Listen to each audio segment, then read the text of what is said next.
before he makes more statements. And I did record the call. That are false to this. I recorded the call. Criminalizing himself. Hold on. This hearing is about to explode. What starts as a routine court appearance suddenly turns into allegations of witness tampering.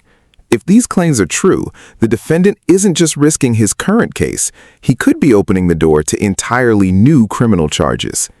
Watch the judge's reaction very carefully because it changes the direction of this hearing almost instantly. Recorded the call. In his best interest, he might want to listen to this call before he makes any further statements. Listen. You don't know what? That's the third time you've done it. You're gone. Mr. Allen, take him. You better get Mr. Burgess down here because I want to hear those calls because he's interfered. Doing the training about the people. And Mary Rubio, on behalf of Mr. Lee, I am standing in for the attorney of record, David Burgess, with Mr. Lee's consent, to my knowledge. Is that correct, sir? That is okay for me to stand in for you right now? Yes. Okay, could you please state your name? Literally. What is that noise? Shouldn't you check? I don't feel safe. Why are you just pointing? What? Don't stop myself. It'll stop at some point. I feel very safe, Your Honor. Oh, I know. He's like, you are all over it. All right, go ahead. What are we doing? Well, Your Honor, a few things. First of all, I've been in communication with Mr. Burgess and Mr. Arabo, who is representing the victim of the case, Mr. Quasny. Apparently, Mr. Lee called Mr. Arabo and offered to, in exchange of a pending case where Mr. Quasny is the defendant of an AMV against Mr. Lee. Mr. Lee contacted Mr. Arabo and offered to essentially not testify in that case if Mr. Quasny agreed not to testify in this case. There are statements that are essentially saying, in exchange for Mr. Quasny, victim in this case, not testifying, I will also not testify. That is highly concerning, of course. I was given this information yesterday. I asked Mr. Arabo to forward that call to myself, Mr. Burgess, and the officer in charge because we want it documented for potential additional charges. But this all transpired yesterday. We got the recording as of this morning. With that said, of course, I think it's appropriate to have an adjournment. Mr. Burgess agrees with that. But does that recording indicate that? Yes, Your Honor.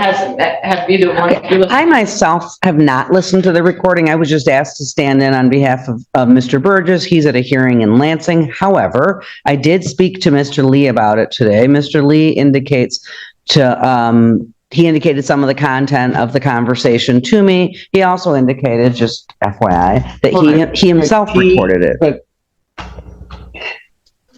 This is a critical legal moment. The judge isn't accusing the defendant yet, but she's hearing allegations that he tried to convince another witness not to testify in exchange for the same favor. In criminal court, any attempt to influence testimony can become a serious offense all by itself. Do you think this was a misunderstanding, or did the defendant cross a legal line? just so that I have this right, the defendant, because of something else, is urging, enticing, or in some other way interfering with testimony of witnesses in this case. I can't agree to that characterization because I haven't heard it. I don't know. Well, you want to listen to, because that's what I'm being told. But yes, I understand. I understand that is what's being presented. I also want to indicate that. Go ahead. I'm sorry. Mr. Lee has indicated to me some things. I have advised him to be careful of what he would want to say to Your Honor, but he seems to feel that he needed to make that phone call because he wants to move to have Mr. Burgess removed and he wants to get a different attorney. Mr. Lee has indicated to me he also wants to address the court. I again did advise him I would not go into the content of that conversation as there could be potential pending new charges. With that said, Mr. Lee, what is it you wanted to say? Yes, Judge. I indicated to, what's your name? Ms. Rubio. to Ms. Rubio that for a little bit over a month, I contacted my attorney, Mr. Burgess, and I instructed him to contact the lawyers from both sides, the prosecution and the other side that represented Mr. Kwasny, and I instructed him to offer a plea or to negotiate some sort of settlement, and he indicated that he would do that. He indicated that he had done that. He indicated that he had reached out to Mr. Arabo and the prosecutor regarding making some sort of plea agreement. Him and I discussed what that could be. And so now, fast forward, yesterday, I contacted Mr. Burgess and I said, hey, have you reached out or have you heard anything from Mr. Arabo and the prosecutor? He said, and he indicated that he had not heard anything and that he had reached out to both attorneys multiple times. I knew that to be a lie. I suspected that to be a lie. And I knew that if I were to have him or to ask you to have him removed or substituted, that I would have to prove under Strickland versus Washington that he. I don't know. Are you a lawyer? I was. Mr. Lee, no. To my knowledge, no. So I knew that I had to prove that he was ineffective. I knew that I had to prove that our breakdown was egregious. So I recorded the call myself, and I called Mr. Arabo and I asked if Mr. Burgess reached out and discussed any sort of plea negotiations. Mr. Arabo said, no, sir. He had not had any communications with my attorney. So I confirmed with Mr. Arabo that he had not received any communications about any kind of negotiations with any kind of plea agreements on my behalf. I'm so sorry to interrupt Mr. Lee before he makes more statements. And I did record the call. That are false to this. I recorded the call. Criminalizing himself. I recorded the call. In his best interest, he might want to listen to this call before he makes any further statements. In the call that was sent to us, there is indication there's no discussion of a plea, not what was sent to me. That was recorded by Mr. Arabo. There's very clear that there will be no testimony in his case if Mr. Consley agrees not to testify in this case. So I have the text messages. Further false statements are made to the court, which is not necessarily a problem for me, but I want to make sure that Mr. Lee's rights are preserved. I have the text He messages. might want to listen. You don't know what? That's the third time you've done it. You're gone. Mr. Allen, take him. You better get Mr. Burgess down here because I want to hear those calls because if he's interfered with it, that's going to be a whole other issue. I will try to reach him, but I know he is in Lansing, so I'm not certain. Well, even if he appears, right? Has Mr. Burgess heard the calls? I don't know, Your Honor. They were sent this morning. I asked Mr. Arabo to send them right away yesterday, and we received them this morning. Mr. Arabo can also be available via Zoom if necessary. All right. Okay. I'm just letting you know that what I'm hearing is extremely disturbing. I completely understand. Now the courtroom atmosphere completely changes. Notice how the judge isn't rushing to judgment, but she's also making it clear that if the recording confirms what she's been told, bond revocation is absolutely on the table. That's a huge warning, and everyone in the courtroom knows it. And so I'm gonna give an opportunity for the defense to give me some explanation, but I'm inclined at this point, I'm gonna hold him in custody. I'm inclined at this point to revoke his bond. I understand. Okay? Okay. All right. Thank you, Your Honor. Thank you.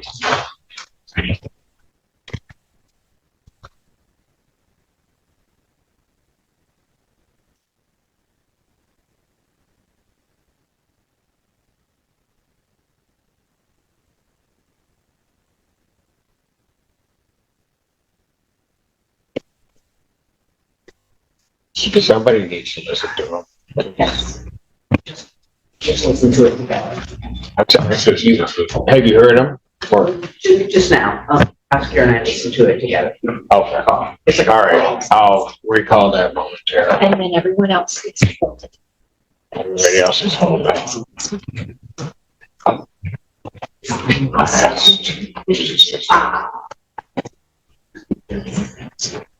And Mr. Kennedy. Online. That's one.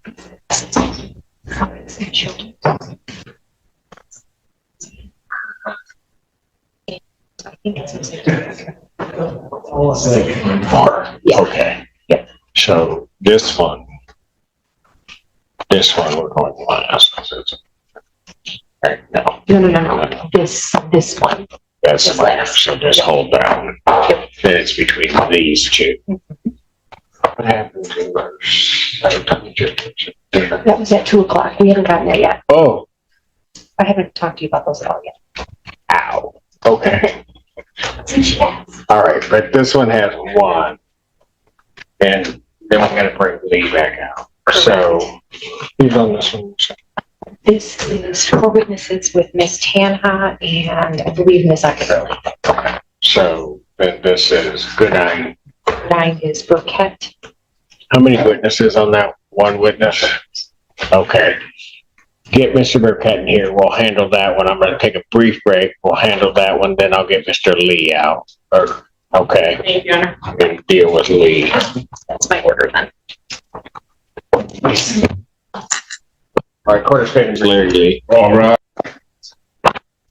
Good afternoon, Your Honor. Marie Tanha, Assistant Prosecuting Attorney on behalf of the people. I forgot to wait a second.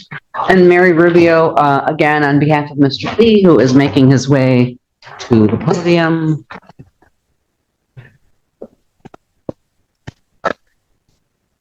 There's additional counsel that is on Zoom. I'm sorry? Oh, there you Good go. afternoon, Your Honor. May it please this honorable court, Joseph Arabo on behalf of Stephen Kwasny. All right. And I'm presuming everybody except the court has heard the phone call. What I heard was the recording the prosecutor gave me, which appears to be a less than 2-minute portion of a phone call. I think she would agree it's not an entire phone call. That's correct, Your Honor. It's what Mr. Rubble sent me, as well as Mr. Burgess, and law enforcement as of this morning. All right. And that portion of the phone call, as the court is to understand, is basically this defendant speaking with, is it directly with the victim in this case? No. No, An Your Honor. attorney. It's with Mr. Rubble, who's the attorney for the victim. All right. And basically offering to not provide testimony in another case if his client doesn't provide testimony in this criminal proceeding. That is how I would characterize it, Your Honor. If Mr. Rubble has additional information or different information, he's welcome to. Yes. Mr. Yeah, just to clarify the record, that's a portion of a phone call because I didn't anticipate to record the entire thing. I didn't know who was calling me and then once I realized what this was, which is an attempt to extort and use this other case that he filed against the victim in this matter to use as leverage to have this conversation at a future point in time. I was quick enough to get on my computer and record it so that the court is aware of what's going on in the matter where I represent Mr. Kwasny, who's the victim in this matter, which is the first matter before the court. Your Honor, if I may, I really object to that characterization that it was an attempt to extort. I've spoken to Mr. Lee at length about the purpose of the phone call. I also listened to the portion of the phone call. Perhaps the court could listen to it. I do not believe that was what was happening at all. And plus, I don't think there was nothing on there that indicated he was trying to extort this attorney or the complaining witness. Frankly, what Mr. Lee has alleged to me is that he and Mr. Burgess have basically had a breakdown of communication, that he's spoken to Mr. Burgess multiple times, asking him to advocate on his behalf to the prosecutor as well as to this other attorney to try to come up with what he has called not being a lawyer, using the words a settlement agreement or a plea negotiation. That's what he said to me. And that he had the feeling that Mr. Burgess had not, in fact, made this phone call. So he then called this attorney, and right in the phone call, Because it would have been unethical for Mr. Burgess to try to call to try to say, my client won't testify in this other matter. Of course. If that, right? That's Well, what Mr. Burgess may not have done. and that may very well be, but Mr. Lee indicates that, and I haven't seen these, he indicates that he has text messages back and forth with Mr. Burgess, and that Mr. Burgess, quote, lied to him about whether or not he made these phone calls. So he indicates the main reason that he wanted to call. That would be irrelevant. I know that, but Judge, trust me, I know that, but I just wanted Your Honor, to if I make may. a record. What, can I just finish though? Let her finish. Mr. Lee indicated the main purpose of the phone call was for him to find out whether this attorney could verify whether Mr. Burgess called him. If you listen to the call, the portion of this call, it's literally on there. He says, it starts out with him saying something about plea agreements. The call, it's interrupted, and I believe because counsel didn't realize he was going to need to record this. But anyway, it starts out with him, Mr. Lee, saying something about plea agreement, settlement agreement. Did Mr. Burgess call you to try to, see if I wouldn't testify and then your client wouldn't testify? Yes, he says that. But then he goes on to say, because my lawyer said he called you, and then this attorney confirms what Mr. Lee was trying to find out. And this attorney says, no. You see how easy it was to reach me. I didn't talk to anybody named Burgess. That's what he says. So I'm just indicating that Mr. Lee states that was the main purpose of his call, because he claims he wanted to come in here today and tell Your Honor that he did not want to have Mr. Burgess represent him anymore because he feels Mr. Burgess is lying to him. I'm just representing to you what Mr. Lee has told me. Your Honor, if I may. I'd like to say something. Thank you. Mr. Arabo, it's my turn. One moment. Your Honor. Because apparently that's how it works in this courtroom. Tana says it's her turn, so it's her turn. Go ahead, Miss Tana. Mr. Arabos had some trouble with interrupting. That's only because she's there and I'm not.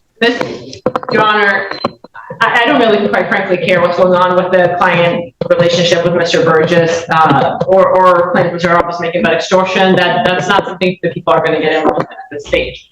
What I'm concerned about is there is a clear difference between a plea negotiation and two witnesses not testifying, one of them being Mr. Lee, the other one being Mr. Crosby, not testifying in exchange for something. And I agree that the court should just listen to the call rather than us going around calling it different things. What's clear to me is that there is an offer to not testify in exchange for Mr. Crosby not testifying in this case before this court. That is what I'm hearing on that call. That is what's concerning to people, and that's what may bring future charges. We're in an early stages. This needs to go to law enforcement. It has gone to law enforcement now, and we can follow up. Mr. Arabo. Your Honor, as you know, I'm a defense attorney. I think Ms. Rubio is really grasping at straws here to try to help her client. But here's what it is. It's not a plea. We heard her say plea. A plea means a reduction to something other than what he's being charged with, not a dismissal, which is clearly being indicated in this. Second, what's happened here is you could see clearly there has been a subsequent case filed. I don't know how this slipped between the cracks, because in over 10 years of practicing, I've never seen something like this, where a victim turns into a defendant during a pending case.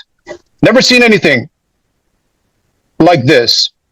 So Mr. Lee has done this intentionally so that he can one day use it as leverage to contact me or have somebody else contact me or whoever is representing Mr. Kwasny so that he could use it as a negotiation tactic.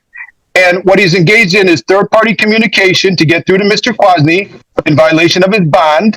That's number one. He's got a no contact order. Second, this is witness tampering. You don't want to call it extortion. Let's find something else. It is witness tampering. He's trying to tamper with Mr. Kwasny using the leverage that he created. And I don't know how the prosecutor's office allowed this to happen. Somebody wasn't monitoring things properly, but this is what's happened.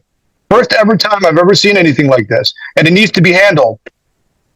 This is where legal arguments give way to evidence. Instead of relying on accusations from either side, the judge decides to personally hear the recording. That's exactly how experienced judges separate courtroom claims from actual proof. And once she hears that audio, everything could change.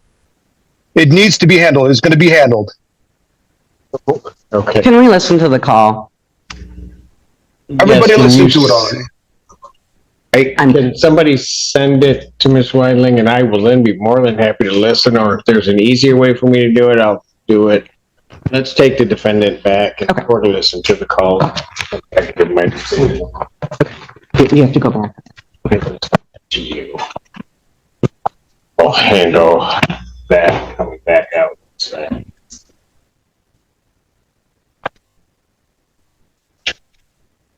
I think Miss Atkins on that. So bring me that. Court's gonna stay in recess. Everybody can remain seated. Bring. Then I got this here. And I should have given you that. Now I got Kennedy Brown. And got it. Yeah. Okay.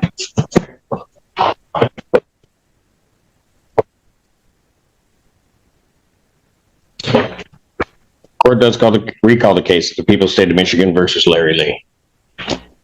Good afternoon, Your Honor. Marie Canhouse, Assistant Prosecuting Attorney on behalf of the people. And Mary Rubio on behalf of Mr. Lee, who is approaching. Get your name, please. Okay. The issue is in this case that, first of all, we're adjourning the hearing. I believe we are. That was what I thought we were doing in the beginning. Well, it's got to stay before me. So, I know Mr. Burgess is already going to be here on July 1st. I just wanted to put that out there. yes, but I'm not on the, Oh. I'm on the bench, but I'm not doing these. Okay. So. Set his preliminary examination July to defendant's request, so my next date is July 22nd. 2025, and that's another 12 p.m. start, because God, I love that. All right. With reference to bond in this case, I've listened to the recording. I'm not going to say there's an over-exaggeration or an under-exaggeration. I mean, I think it's relatively clear when somebody's very clearly points out an exchange or quid pro quo regarding me not testifying and this other person not testifying, and that is the exchange. I don't know that you get a clearer indication of somebody that is attempting, and especially when they circumvent their attorney, of somebody trying to sort of tamper with and obstruct a case. It couldn't be clearer. I mean, and quite frankly, I don't think there's any design to necessarily frost it over or anything along those lines. I think the idea or what Mr. Lee is saying about what Mr. Burgess wouldn't do is quite frankly just a ruse to hide his own desire to have the exchange that he was speaking with counsel about. Given that, and the court having heard that, with reference to this case, the defendant's bond is hereby ordered. There it is, the decision. After listening to the recording herself, the judge concludes there was a clear attempt to interfere with the judicial process and immediately revokes the defendant's bond. Losing bond means freedom disappears while the case moves forward, and that's one of the strongest signals a judge can send before trial. Revoked based upon the court's hearing of that bond violation. Your Honor, can I just raise two issues? Before all of this happened, Mr. Lee expressed to me and attempted to express to the court his, as I'm sure the court has gleaned, his displeasure with Mr. Burgess. So I do think given some of Mr. Lee's allegations against Mr. Burgess, it may be best if someone else is appointed to the case. I know he doesn't want So, Mr. Burgess.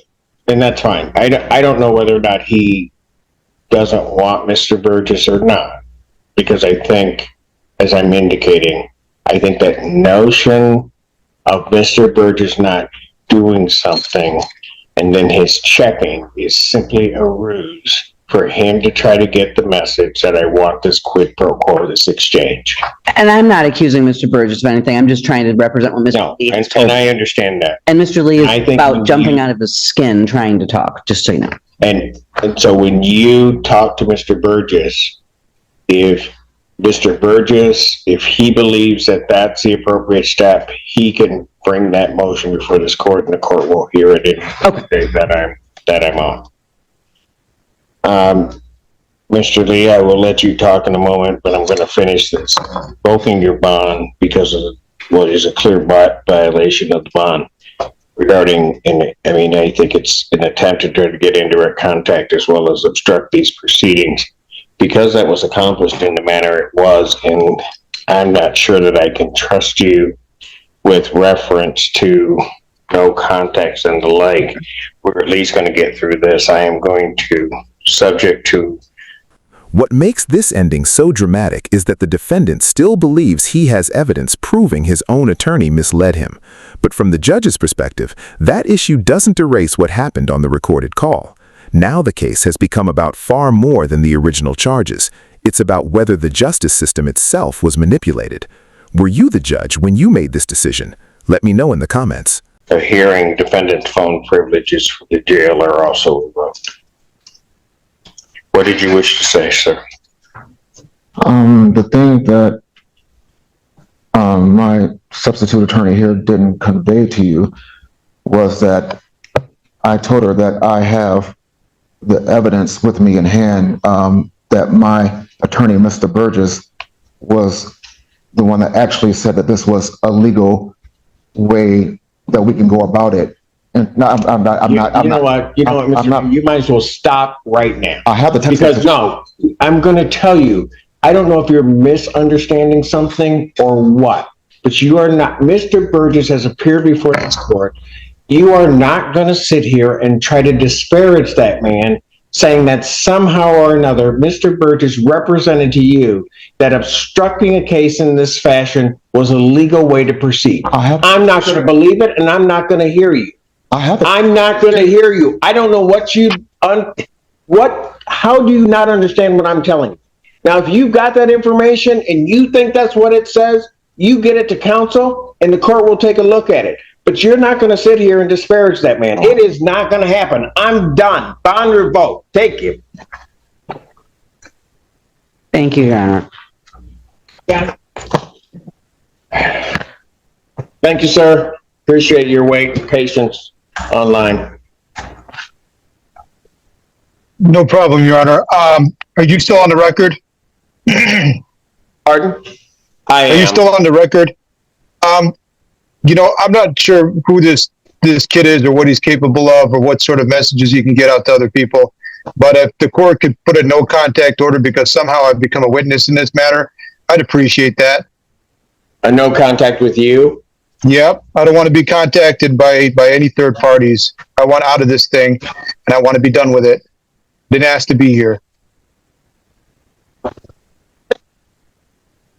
I will add that no contact provision. And Yeah, one of those, Your Honor. but counsel, why don't you let us know how you really feel? All right. We'll take care of that. I think the courtroom's been through enough today. Thank you.